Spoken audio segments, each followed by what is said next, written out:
देखो, यदि तुम लोग ना क्रूड ऑयल में ट्रेड करते हो तो तुम्हारे लिए कुछ स्पेशल चीजें हैं जो 1 वीक के चार्ट में मुझे क्रूड ऑयल में दिख रहा है। जनवरी फ्यूचर का जो कॉन्ट्रैक्ट मैंने लगा रखा हूँ, यहाँ पे देखो 6042 पर है। ये सभी चीज छोड़ो और प्राइस को पढ़ो। यहाँ पर कैंडल्स क्या बनने का ट्राई कर रहा है, क्या समझाने का ट्राई कर रहा है, ये चीजें समझो तो आप लोग क्या कर सकते हो कि क्रूड ऑयल में ट्रेड ले सकते हो। ये 1 वीक का कैंडल्स है। यहाँ पे देखो, जब मार्केट यहाँ से फॉल किया था तो 50 के लेवल पे नहीं रुका, ऊपर गया और ये फेल होके फिर से नीचे फॉल किया।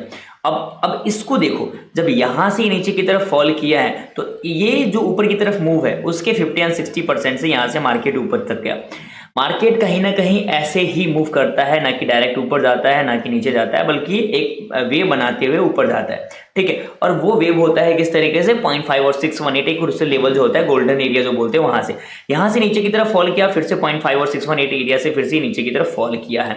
अगर हम यहाँ तक मूव लेंगे तो ये मूव नहीं है, ये टोटल ये मूव है। और इस मूव को फिर से लेते हैं हम, तो हमारा एग्जैक्ट ये लेवल है 0.5 और 6 मिनट से, जहां से फिर से मार्केट नीचे की तरफ मूव किया है। अब क्या कर रहा है, एक चीज देखो कि इतने टाइम तक जो मार्केट यहाँ पे सरवाइव किया है, इससे पहले इधर कहीं भी इतने टाइम तक सरवाइव नहीं किया था। तो ये 1 वीक का चार्ट है, थोड़ा समझना अच्छे से। अब यहाँ पर देखो, अगर आप समझोगे तो ये एक बहुत बड़ी कैंडल बनी थी। ठीक है, उसके बाद क्या है कि फॉलो थ्रू नहीं मिला, कंटिन्यू, और मार्केट फिर से नीचे की तरफ फॉल किया।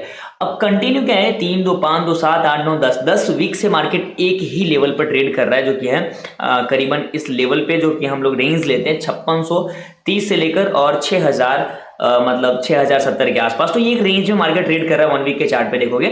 अब देखो क्या एक इंटरेस्टिंग पॉइंट बनता है कि मार्केट में एक बहुत अच्छा कैंडल बनता है जिसका नाम आप लोग मारुबुजी नाम से जान सकते हैं। एंड नेक्स्ट कैंडल क्या है कि डोजी टाइप का बनता है, जो कि पॉज कैंडल समझ सकते हो।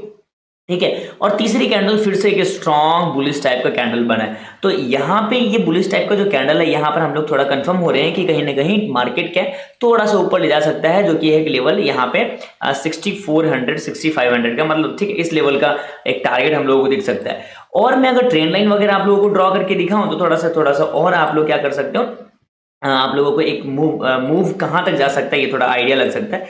एक ये इस तरीके से देखोगे ना तो ये प्रॉपर इसको मैच कर पा रहा है। मैं अगर इसको क्लोन करता हूँ और इसको इसके वीक के साथ में अगर मैं इसको अगर लेने का ट्राई करूँ तो ये कुछ इस तरीके से बन रहा है। आप देखोगे तो बहुत अच्छा एक रेजिस्टेंस के पास आने के बाद बहुत अच्छे तरीके से मूव कर रहा है 1 वीक के टाइम फ्रेम पे। ठीक है, ओके, अब मैं शिफ्ट करता हूं इसको 1 डे के टाइम फ्रेम। तो 1 डे के टाइम फ्रेम पे क्या दिख रहा है, ये चीज देखो। 1 डे के टाइम फ्रेम पे प्राइस जो है वो कंटिन्यू ऊपर की तरफ जा रहा है। किस तरीके से, ये सभी प्राइस ऊपर की तरफ जाते हुए दिख रहा है, कोई भी ना प्रीवियस लो के नीचे नहीं आ पा रहा है। अगर ये बात देखोगे ना तो समझ में आएगा। ये स्विंग बनाया, नेक्स्ट स्विंग इसका ये है, और अगली स्विंग फिर इसके पास ये, इसके पास बहुत पास में है। अगर ये यहां से मूव करता है तो एक छोटे टाइम फ्रेम पे कप एंड हैंडल बोल दो, जो कुछ भी बोल दो, बहुत सारे पैटर्न बन रहे हैं यहाँ पर अगर मैं देखूं तो। और यहाँ पर एक बहुत अच्छे लेवल पे क्लोज किया। हम लोग क्या करेंगे, सेम चीजें हमें देखना है। अगर मार्केट मॉर्निंग में खुलता कहाँ पे डिपेंड ये करता है कि मतलब हमारा जो क्रूड ऑयल है वो ओपनिंग कहाँ पर होता है। उसके बाद अगर यहीं पर सपोर्ट क्रिएट करता है तो यहाँ से हम लोग बाइंग के साइड में चलेंगे। तो ये चीज देखना आप लोग, थोड़ा सा इसके तरफ ही देखना। ठीक है, छोटे टाइम फ्रेम पे करता हूँ 15 मिनट के टाइम फ्रेम पे, और चार्ट में थोड़ा साफ करके यहाँ पर इसको रिफ्रेश करता हूँ। तो देखो मार्केट क्या कर रहा है, जो इसके पास ये वाला जो रेजिस्टेंस है, ये कंटिन्यूस रेजिस्टेंस को यहाँ पर क्या कर रहा है, फाइट कर रहा है। और प्राइस क्या है, कंटिन्यूस प्राइस क्या है, ऊपर की तरफ जा रहा है। अगर देखोगे ना तो कंटिन्यूस प्राइस ऊपर की तरफ जा रहा है, नीचे आने का ट्राई नहीं कर रहा है। तो जरूरी नहीं है हम लोग कॉल के साइड में चलेंगे, लेकिन हाँ एक चीज देखना, ये जो स्विंग्स जा रहे हैं इन स्विंग्स को फॉलो करते हुए जाना। और ये जो यहाँ से ब्रेकआउट किया था, इस लेवल से जो ब्रेकआउट किया था, यहाँ पे ये सपोर्ट क्रिएट कर रहा है, इन लेवल्स को देखना। और ऊपर के रेजिस्टेंस को ये देखना, अगर ये इसके ऊपर ब्रेकआउट करता है तो आपको मालूम है हम लोग कॉल की तरफ चलेंगे, नो डाउट। अगर ये इसके बीच में ही ट्रेड करता है और ट्रेड करने के बाद ये ऊपर की तरफ नहीं ब्रेकआउट देके ये नीचे की तरफ यहाँ कुछ ट्रेंड लाइन बनाते बनाते ऊपर की तरफ जाता है, और इस ट्रेंड लाइन के नीचे अगर क्लोज करके नीचे आता है तो हम लोग फिर से पुट की तरफ चलेंगे, मतलब सेलिंग साइड में।